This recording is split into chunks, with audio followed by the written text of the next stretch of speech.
All right, y'all. So make sure before you do anything else that you go ahead and like, comment, and subscribe to this video. Again, this is Love During Lockup, Season 5, Bonded for Life. Now, I don't even know if this is the right season, y'all. Eventually, I'm gonna get these seasons together, but yeah, it's Bonded for Life is the episode, y'all. I'm having hair issues, child. I love these crochet, right? But they are getting old, and the older they get, the cuter they get. But my new growth up here, because I'm a natural chick, is not gonna let me be great. So my schedule be so busy, and I gotta get this hair out. But anyway, that's a whole nother video. Y'all ain't come for that. So we're gonna get started with the first couple, which is going to be Jade and Chris. Again, Jade and Chris, next week is the season finale, and I'm so happy that it is. Jade and Chris has nothing going on. They give nothing, in my opinion. If you are just a happy couple where your husband happens to be in jail, just be that. You don't have to try to trump up no storyline, child, because you trying to trump it up is not doing anything but irritating the people that are doing the content and the people who are watching the content. But we're going to try to give them as much as we can possibly give them, okay? So first of all, Jay, and again, if y'all never watch my reviews, I look down. When I look down, I'm looking at my notes because I want to just make sure that I give you all a really good review and that I don't leave anything out. So Jade and Chris, they're going to the prison powwow, right? Jess and Jade, they're in the car driving and they're going over to the powwow. The powwow is something that they do at the jail. I believe he's locked up on a Indian reserve of some sort, and so they're going to this prison powwow, and they are talking about the issues that her and Chris are having about everything being in his name, the whole nine. Really not important.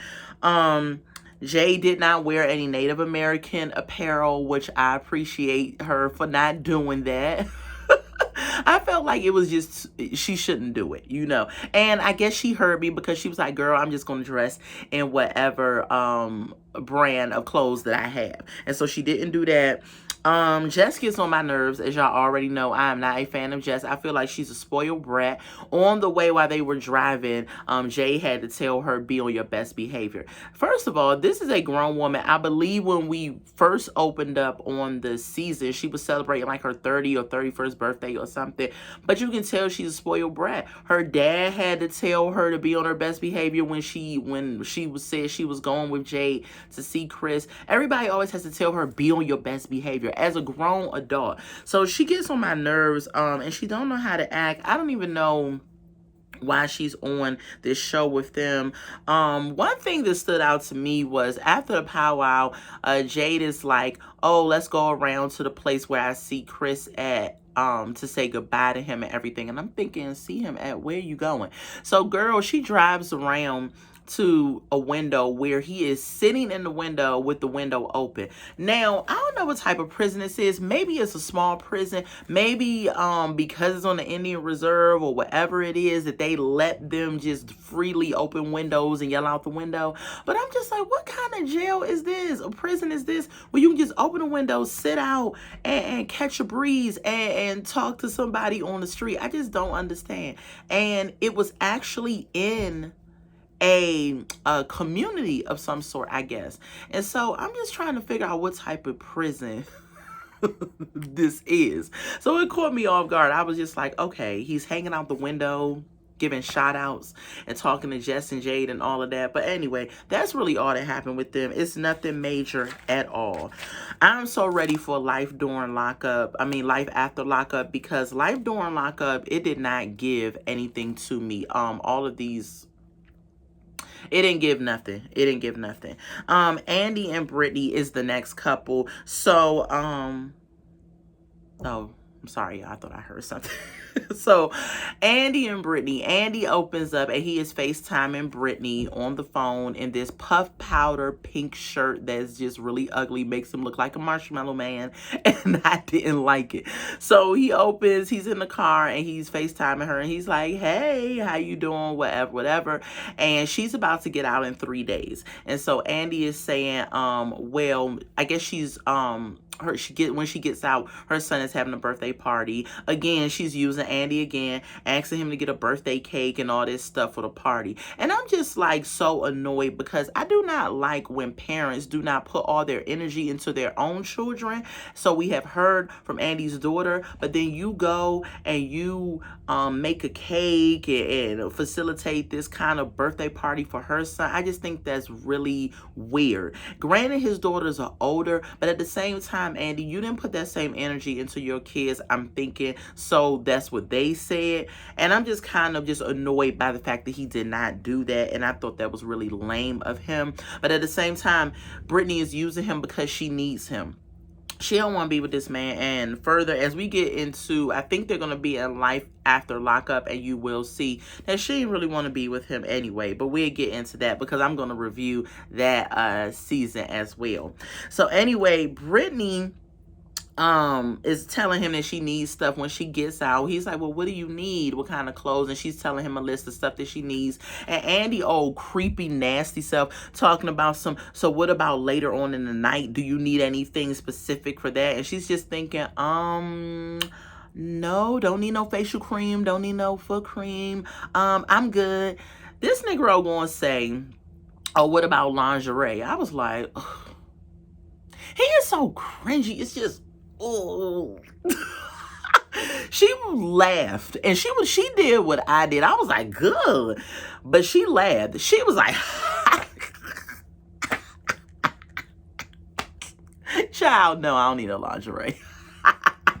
She basically told him, I don't need no lingerie because it ain't going to go that far with you, sir. Not at all. Every time I look at Andy, I'm like, this dude looks so much older than 44. It is unreal. Like, he looks so old. But I don't know. I guess he's one of them people that age bad.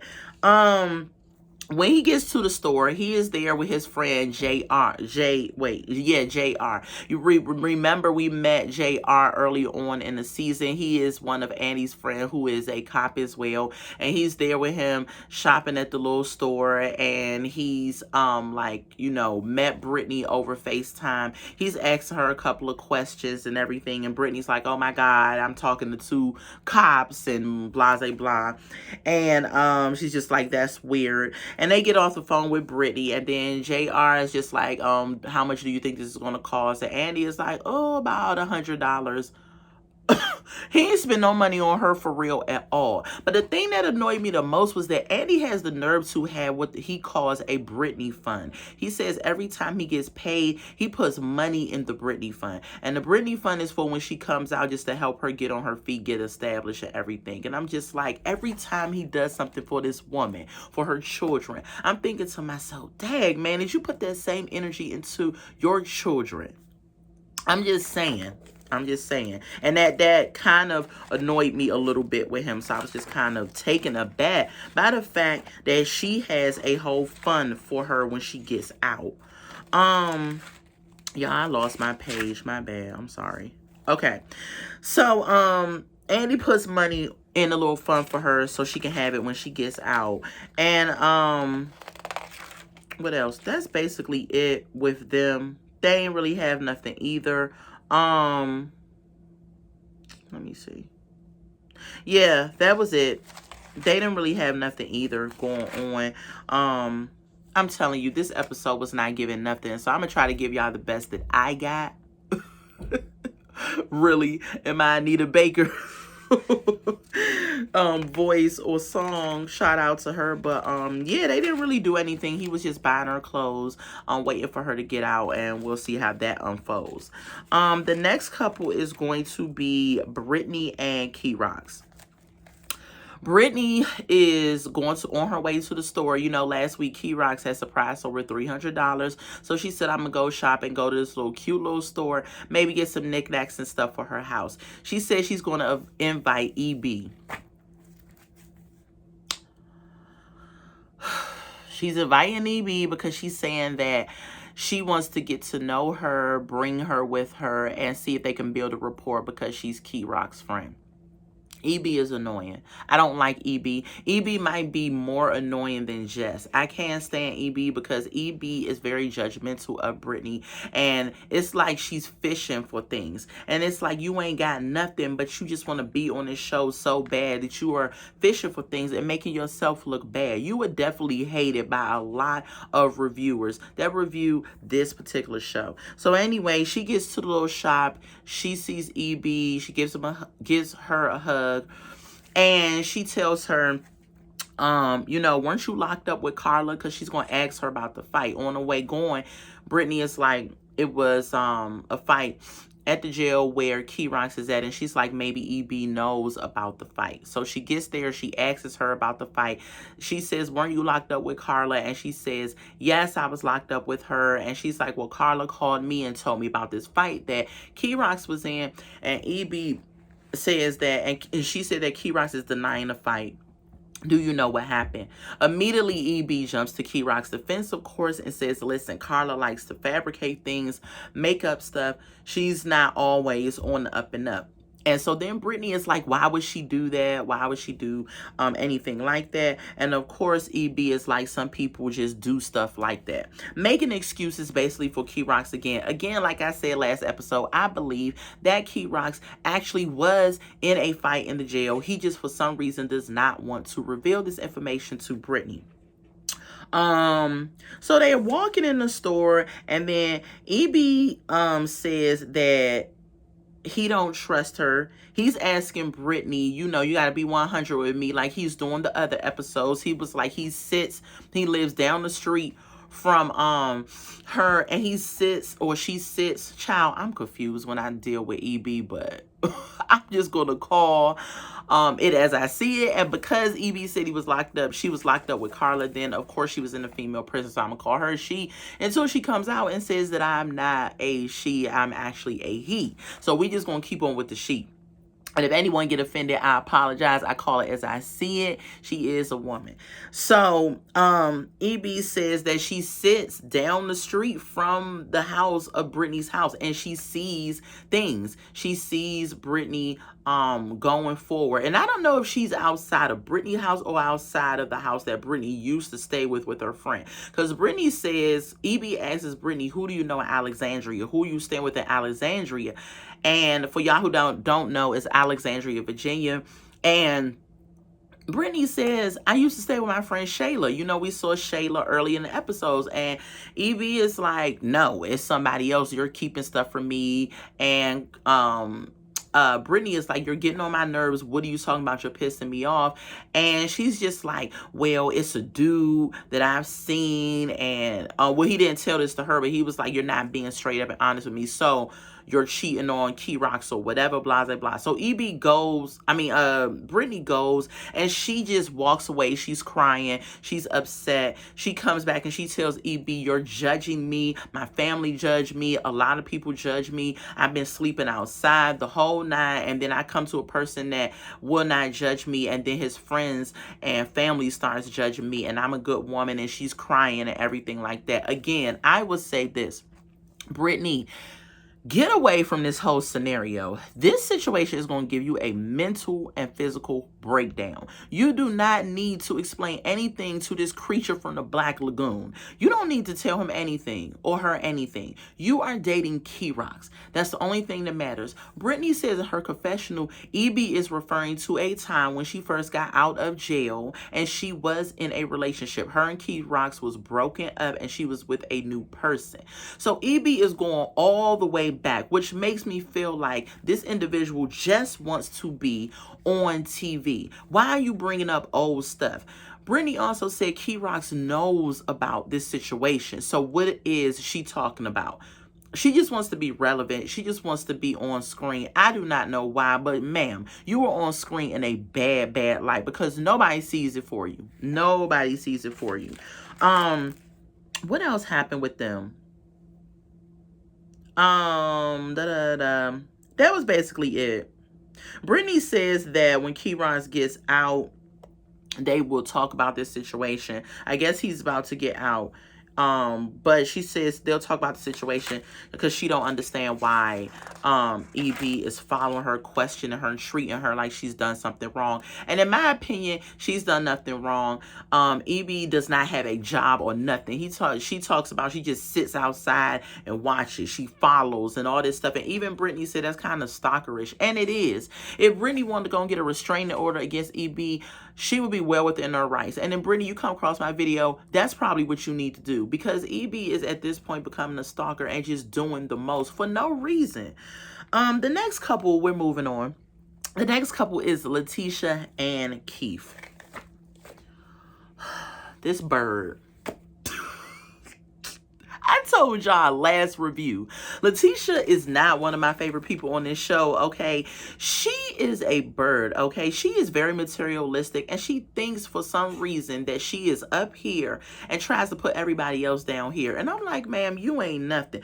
Letitia, we open up with the episode. She getting ready to go out. First of all, Letitia looks like she is auditioning for an episode of P-Valley, okay? Her breast is all hanging out. She got on this outfit, this biker outfit, the shorts on the side is see-through. Like, she looks like she's going fishing for a man. And if y'all know what that is, when women get, you know, real dressed up, stuff hanging out, real, you know, revealing. Sometimes we call it fishing. Men do the same thing, but women, we know when we fish. So Letitia is going out with one of her friends, looking like a P-Valley extra, and she sees Aunt Marcia is going to watch the kids. And so she's like, this is the first night I'm going to get to show all my ring and all of this stuff. And so Aunt Marcia is there. And Aunt Marcia is supposed to be watching the kids. And she says, oh, you didn't see the ring. So she shows Aunt Marcia the ring. And of course, Letitia can't wait to tell everybody how much this freaking ring costs, which I think is trashy. You should never tell somebody how much certain things cost. Like, your car or your ring or any materialistic things. I think to tell somebody how much it costs is very trashy. It's not a good look for you, Letitia. And I don't know why you felt the need to tell people. But anyway, fast forward, she gets to the bar and she again showing off her ring, and she tells her friend Nikki that was on one of the episodes before that how much the ring costs. And I'm just like, this girl is such a bird. She's so trashy. She just thinks that materials and value or cost of things is adding to her when it actually makes her look crazy and trashy. She sits down with them and she's talking, and they're like, you know, basically, wow, you spent that much on the ring. Are you crazy, basically? So she goes and she gets a phone call from Keith. And she's like, oh, this is my husband. I'll be right back. So she goes and she goes outside. She gets on the phone with Keith. And Keith is like, yeah, what's up? And she's like, hey, what's up, husband? Immediately, Keith is like, cut all the shenanigans. I'm missing $15,560.86. He gonna get down to it. He was like, where is the money? Letitia is up here talking about some, what do you mean? What are you talking about? He's like, I'm missing money out of my account. Where is the money? She said, I ain't sent you no bank statements, no screenshots, no nothing to let you know how much money is missing. So basically, how do you know that that amount is missing? He was like, hey man, he hit her with the real street. I'm not playing with you. Don't play with me. He said, hey man, ain't nobody got time for all this playing games. Where my freaking money at is missing. And Letitia is basically telling him, well, I done spent it. I done already got a ring. It look cute on me. So what you gonna do about it? Child, she basically taunting this man. And he is telling her, why would you spend that much money? I'm in prison. I don't have that much money to blow. Basically, I need money when I get out. And you go and drop $15,000 on the daggone ring. First of all, Keith, I need to know, what in the world did you do that added 15,000 to your bank account while you locked up? Because I'm gonna need that savings plan. Because I'm in the free world and I'm like, 15,000, how the heck did he do that? Maybe because he wasn't spending nothing and he just kept adding on to it. Maybe he invested on the outside world. I don't know what the heck is going on, but what I do know is that Keith got 15,000, more than that probably in the account, and this bird done went and freaking brought $15,000 ring. And in my opinion, looking at the ring, I'm like, are you sure? I think they saw them cameras and said, you know what? That ring was 4,000, but we gonna jack the price up to 15 because maybe she's some type of celebrity or something because this camera's up in this jewelry store. So let's go up to 15. Because that ring, in my opinion, I have seen way nicer, prettier rings that is cheaper than that. But I'm just saying. So she on the phone with him talking about something. Well, I got it now, and what you gonna do about it? You can't do nothing about it. You can't get to me. He was like, hey, man, I want my money back in my account. She said, well, you can't take it from me. You locked up. She basically taunting him, telling him that you locked up. You can't get the ring, and so I got the ring, and I'm gonna have it, and there's nothing you can do about it. So... and he's basically pissed on the phone because Aunt Marcia, I told y'all before, Aunt Marcia is messy, but again, she probably was like, oh, girl, that's a nice ring. And soon as Letitia hit the corner, got in the car, Aunt Marcia was like, hello, Keith. Yeah, Tisha out here with a brand new ring, child, and she done paid 15,560.86 cents. She click. And he like, thanks, Aunt Marcia, I got this. She snitched on Letitia, and Letitia up here mad, Thompson, I can't believe she went and told him she needed to mind her business, blah, blah. Even if she didn't tell him, Letitia, you think this man wasn't going to realize that $15,000 was missing? Baby, I realize if $50 is missing out of my account, that's how on point my alerts be on my phone. That's how much I be invested in my account. So yes, he's going to notice if $15,000 is missing, you bird. God, she is just so annoying. Then she just goes back inside with her friends, I guess. And while he on the phone letting her have it, she making all these shocking faces like, oh, oh. I'm like, Letitia, child, she acts like a teenager.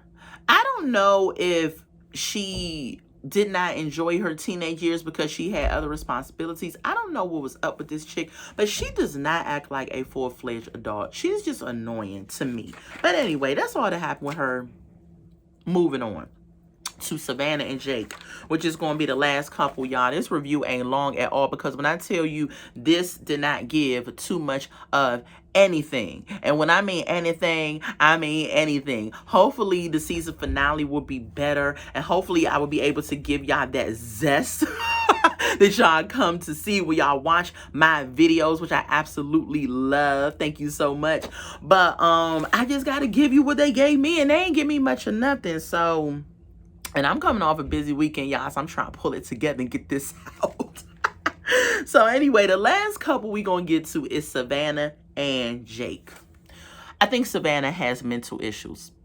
I think Savannah really, realistically, all jokes aside, needs to be evaluated, like psychologically, because something within her mind doesn't add up to the reality of a situation. Because this man last week literally told you, when I get out in 5 years, I'm going to go and sow my royal oats. I am going to go out in these streets and party. I'm going to go and live it up. I am going to go and have a good time. I'm going to probably be with another woman or several other women. Ain't nobody thinking about you. I'll keep you around as a friend. And maybe in a year or two, when I finish frolicking out there in the streets, then I'll hit you up and we can be an item. All of that went over her head, and she is still thinking that this man didn't really mean what he said. I'm like, when somebody tells you out of their mouth what they mean, believe the person. That is what they mean. Savannah, what is wrong with you? So we open up. She is waiting for one of her friends to come. They are at a bridal shop, child. Yes, ma'am. A bridal shop. She waits for one of her friends to come. The friends come in and everything. They go inside the bridal shop. They get in there, and the Savannah then says, you know, one of her friends is actually getting married, but they're not even there for the friend that's getting married.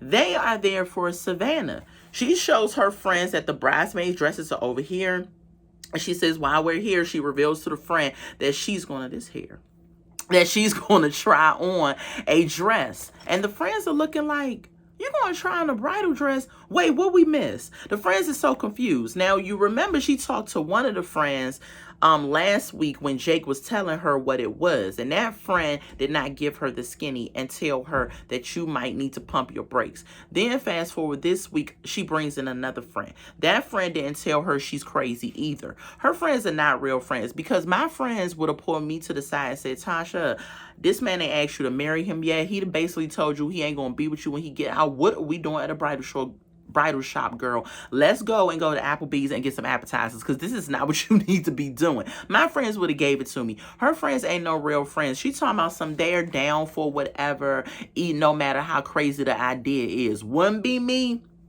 I'd be like, I don't care how long we've been friends. I'm not about to sit up here in no bridal shop and stroke your old imaginary ego just because you think in your head, maybe in her head, she's in the theater episode or something, you know, because she's big into theater. Maybe she's in the Wizard of Oz or something, or she's in the Stars, or she's skipping down a road, or there's gumdrops falling out the sky, or there's lights everywhere. Like, something is wrong in her mind that does not get her to understand that Jake is not going to marry you. So they get in the dress shop. They looking at dresses. Savannah goes and says, I'm going to try on a few dresses. She tells the coordinator that the dress has to have certain terms and everything, because she can't have it clingy and all this other stuff, you know, prison standards. So the lady is asking her, well, when's the wedding? Savannah says, well, maybe tomorrow. Maybe tomorrow. I was like, what?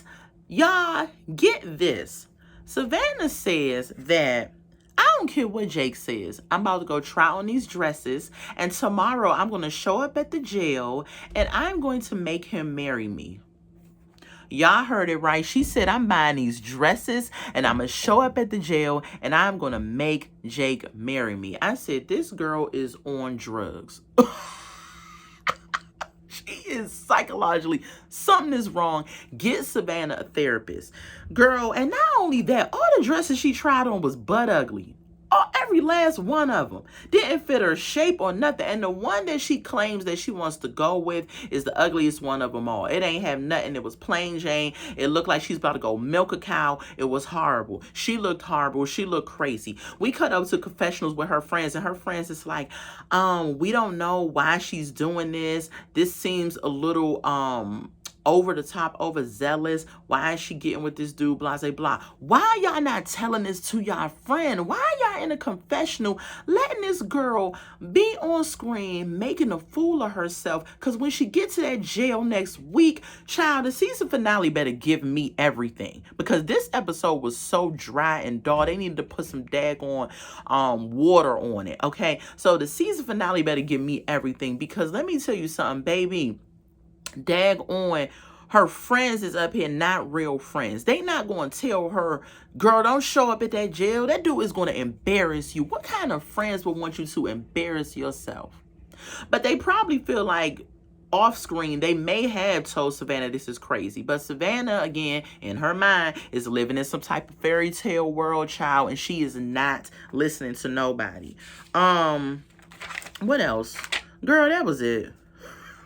That was it for Savannah and Jake. Y'all, this episode was whack. It was whack. If I had to rate it, I would give it an F. For real. Because it really didn't have nothing going on. Nothing. Really. This whole season was not giving me nothing. It really was not giving me nothing. They did not have one, maybe they had one episode when Raneka was still in Kentucky. Child, my hair. I don't know why I keep playing with this hair. Sorry, y'all. But Raneka was in Kentucky and Shakola was on screen and her family was there. That gave a little bit of something. You know what I'm saying? But as far as the episode goes, that is all that really happened. Nothing major happened with these couples this week, and I can't wait for Life After Lockup, because I feel like that's going to be more spicy. It's going to give me a little bit more something to work with. But again, if this is your first time watching me, thank you for staying till the end. Not a long video at all.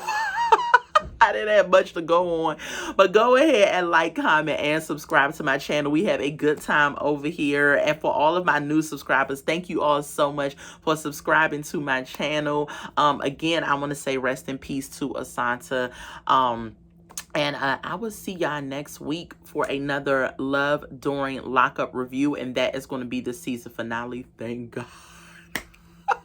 Thank God. We are going on to Life After Lockup, and that starts on September 15th, I believe. And I will be reviewing that show as well. So for all my Life After Lockup fans, it is coming. I'm going to do that review as well. So go ahead, like, comment, and subscribe. And I will see y'all next week. Thank y'all for joining me. Bye now.